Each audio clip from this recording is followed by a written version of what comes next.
The COVID-19 pandemic and the Ukrainian crisis have demonstrated that the EU was too slow to recognize how the US, Russia, and China impacted its socio-economic unity and how to respond to these issues. In June 2022, EU leaders decided to establish the EPC, a 44-nation European political community. The European Political Community (EPC) was launched in Prague on Thursday. French President Emmanuel Macron had originally proposed the EPC as a response to the conflict in Ukraine, so why a 44-nation EPC now? Because Macron foresaw the possibility of European nations becoming divided within the EU as the United States and Russia battle it out for control of the Bloc, and because he had stated that it is a historic moment. It is our duty to act in response to that right now and to establish what I would call a European political community. This new European organization would enable the democratic nations of Europe to find a new forum for political cooperation. The French president stated that the EU, given its level of integration and ambition, cannot be in the short term the only means of structuring the European continent. Macron wants to pause Ukraine's bids to EU membership and therefore stated that it would take decades for Ukraine to become a former part of the EU. Macron stressed that the EPC is the future of the European security order. He outlined his plan for how Britain may participate in European affairs after Brexit without formally joining the EU, given that the United States still maintains a sizable contingent of troops in Germany and other European nations through NATO.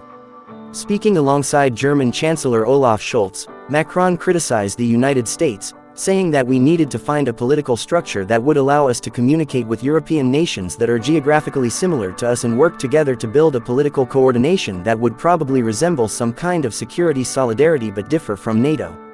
A fast and abrupt statement like, "Macron's not the same as NATO," is not appropriate in 2019. In his 10-year plan for the EU, Macron emphasized the need for an efficient defense strategy and an integrated energy market. This was done in an effort to gradually reduce the USA's entrenched influence in Europe due to Europe's reliance on the USM. Russian energy ultimately poses a threat to the energy and economic security of Europe. In response to criticism of his call for a strategic dialogue with Russia, Macron insisted that building new generation nuclear reactors would be beneficial. He claimed that nuclear and renewable energy could help to prevent a war. Essentially, in Macron's opinion, the European Union is no longer necessary and does not adequately represent Europe. 44 nations have consented to be a part of the EPC, including the United Kingdom. The UK had left the EU, leaving a big mess behind, but is now slowly attempting to re-enter the European sphere. Any longer, many seem to agree with him. The European Union is suffering as worries of a recession grow. The EU is failing on many fronts, failing to guarantee energy supplies for the bloc and is currently failing to control rising costs, as seen by the euro falling below the dollar for the first time in almost 20 years. While the economy is in recession, the EU is only concerned with punishing Russia relentlessly. There is now a more powerful and pan-European challenger vying for leadership in the EU. Since the UK and numerous other American allies have chosen to participate in such a conference, the continent has a new agenda that strives to achieve independence from both Russia and the United States. France may not be pleased, so if you think that Europe is about to undergo a significant transformation as a result, please let us know in the comments.